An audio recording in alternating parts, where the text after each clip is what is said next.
കാർഷിക ഉൽപ്പന്നങ്ങൾ കയറ്റുമതി ചെയ്യുന്ന കാര്യത്തിൽ മുന്നിലായിരുന്നൊരു രാജ്യം ഇന്ന് ഇലക്ട്രോണിക് ഉൽപ്പന്നങ്ങൾ കയറ്റുമതി ചെയ്യുന്ന രാജ്യങ്ങളുടെ പട്ടികയിൽ ഇപ്പോൾ ഇതാ 5-ാം സ്ഥാനത്തേക്ക് എത്തിയിരിക്കുകയാണ്.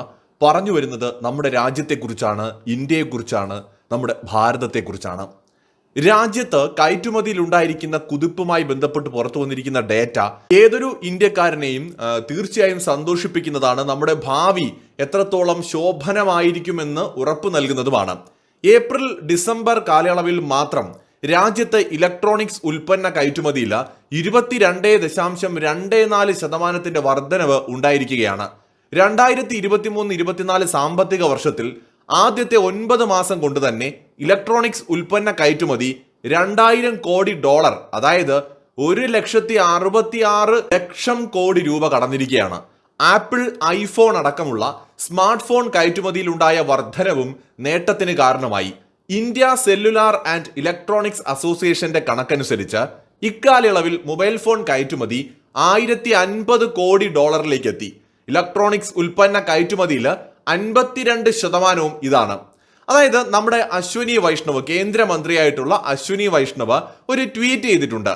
അതിനകത്ത് അദ്ദേഹം ഈ കഴിഞ്ഞ 9 മാസത്തിനിടയിൽ $20 ബില്യൺ എക്സ്പോർട്ട് നടന്നുവെന്നും 22% വളർച്ച രാജ്യത്ത് ഇക്കാര്യത്തിൽ ഉണ്ടായി എന്നും സ്മാർട്ട് ഫോൺ എക്സ്പോർട്ട് മാത്രം $10.5 ബില്യൺ അത്രത്തോളം ഉണ്ടായി എന്നും ലോകത്ത് ഈ ഇലക്ട്രോണിക് കയറ്റുമതിയുടെ കാര്യത്തിൽ, ഇലക്ട്രോണിക് ഉൽപ്പന്നങ്ങളുടെ കയറ്റുമതിയുടെ കാര്യത്തിൽ ഇന്ത്യ 5-ാമത്തെ പൊസിഷനിലേക്ക് എത്തിയെന്നും അദ്ദേഹം പറയുന്നുണ്ട്.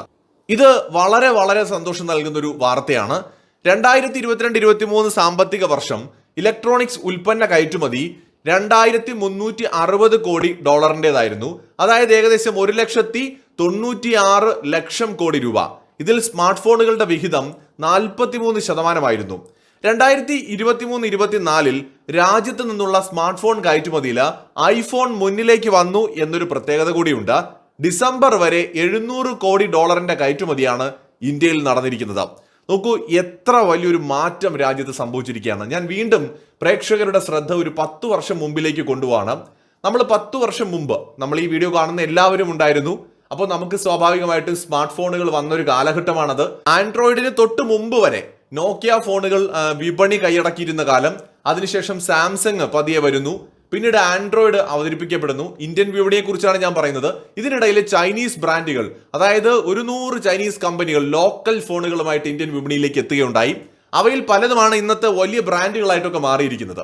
അപ്പോൾ ഈ വിധത്തിൽ ഒരുപാട് മൊബൈൽ ബ്രാൻഡുകൾ ഇന്ത്യയിൽ അന്ന് വിപണിയിലേക്ക് എത്തിയെങ്കിലും 99% മൊബൈൽ ഫോണുകളും അല്ല, ഇവിടെ എത്തിയ 100%-ഓളം മൊബൈൽ ഫോണുകളും വിദേശ രാജ്യത്ത് നിന്ന് കൊണ്ടുവന്നതാണ്. പ്രധാനമായും ചൈനയിൽ നിന്ന് ഇങ്ങോട്ട് ഇറക്കുമതി ചെയ്തതാണ്. നോക്കിയ ഫോണുകൾ, ഫിൻലാൻഡ് മെയ്ഡായിട്ടുള്ള നോക്കിയ ഫോണുകളും ഇവിടെ ഉണ്ടായിരുന്നു. പക്ഷേ ഏറ്റവും കൂടുതൽ ഫോണുകളും നമ്മൾ ഇറക്കുമതി ചെയ്താണെന്ന് ഉപയോഗിച്ചിരുന്നത്.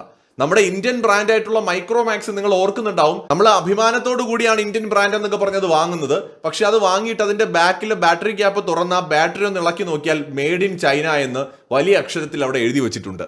അതായത് മൈക്രോമാക്സ് എന്ന് പറയുന്ന ഇന്ത്യൻ കമ്പനിയുടെ മൊബൈൽ ഫോൺ പോലും നിർമ്മിച്ചിരുന്നത് ചൈനയിലാണ്. അതായിരുന്നു നമ്മുടെ മൊബൈൽ മാനുഫാക്ചറിംഗ് രംഗത്ത് ഒരു 10 വർഷം മുമ്പുള്ള ഒരു അവസ്ഥ എന്ന് പറയുന്നത്. എന്നാൽ ഇന്ന് മൊബൈൽ മാനുഫാക്ചറിംഗ് രംഗത്ത് ലോകത്തെ ആദ്യത്തെ 3 രാജ്യങ്ങളിൽ ഒന്ന് ഇന്ത്യ ആയിട്ട് മാറിയിരിക്കുന്നു. മൊബൈൽ കയറ്റുമതിയിൽ 3 രാജ്യങ്ങളിൽ ഒന്ന്, 2-ാമത്തെ പൊസിഷനോ മറ്റോ ആണ് ഇന്ത്യക്ക്. ഇന്ത്യ ഇന്ന് എത്തിയിരിക്കുകയാണ്. ചൈന കഴിഞ്ഞാൽ ലോകത്തെ ഏറ്റവും കൂടുതൽ ഇന്ന് മൊബൈൽ ഉൽപ്പാദിപ്പിക്കുന്ന രാജ്യം, മൊബൈൽ ഫോൺ ഉൽപ്പാദിപ്പിക്കുന്ന രാജ്യം ഇന്ന് ഇന്ത്യയാണ്. നോക്കൂ, 10 വർഷം കൊണ്ടാണ് നമുക്കിത് നേടാൻ പറ്റിയത്. അതൊരു അത്ഭുതകരമായ മുന്നേറ്റമാണ്. 10 വർഷം മുമ്പ് ഇവിടെ പ്ലാന്റുകൾ പോലും നമുക്കില്ലായിരുന്നെങ്കിൽ ഇന്നിപ്പോ ആപ്പിൾ ഉൾപ്പെടെയുള്ള വമ്പൻ കമ്പനികൾ മൊബൈൽ ഫോണുകൾക്കായി ഇന്ത്യയിൽ പ്ലാന്റുകൾ തുടങ്ങുന്നു. പുതിയ പുതിയ കമ്പനികൾ ഇങ്ങോട്ട് വന്നുകൊണ്ടിരിക്കുന്നു. ഇന്ത്യൻ ബ്രാൻഡുകളും പച്ച പിടിച്ച് തുടങ്ങുകയാണ്. അപ്പോൾ ഇതൊരു വലിയ മാറ്റമാണ്. ഈ ഇലക്ട്രോണിക് രംഗത്തെ എല്ലാ മേഖലയിലും നമുക്കിത് കാണാം. ഞാൻ മൊബൈൽ ഫോണിന്റെ ഒരു എക്സാമ്പിളായി എടുത്തു പറഞ്ഞു എന്ന് മാത്രമേ ഉള്ളൂ. 9 മാസം കൊണ്ട് നമ്മുടെ കയറ്റുമതി 1.66 ലക്ഷം കോടി രൂപയെന്ന് പറയുമ്പോൾ അത് എന്തുമാത്രം വലുതാണെന്ന് ആലോചിക്കാവുന്നതേ ഉള്ളൂ. മാത്രമല്ല, ഈ കാലഘട്ടത്തിൽ വിവിധ രാജ്യങ്ങളുടെ നമ്മൾ ഡേറ്റകൾ പരിശോധിക്കുമ്പോൾ ഈ ഇലക്ട്രോണിക്സ് ഉൽപ്പന്നങ്ങളുടെ കയറ്റുമതിയിൽ ഏറ്റവും വലിയ വളർച്ച കൈവരിച്ചിരിക്കുന്ന രാജ്യവും നമ്മുടേതാണ്. അതാണ് നമ്മുടെ ഏറ്റവും വലിയൊരു പ്രത്യേകതയായി ചൂണ്ടിക്കാണിക്കാനുള്ളത്. നമ്മുടെ ഭാരതം വളരുകയാണ്. എല്ലാ രംഗത്തും രാജ്യത്തിന്റെ ഒരു മുന്നേറ്റം നമുക്ക് കാണാൻ സാധിക്കുന്നുണ്ട്. മറ്റൊരു വീഡിയോയുമായി നമുക്ക് വീണ്ടും കാണാം. Good bye.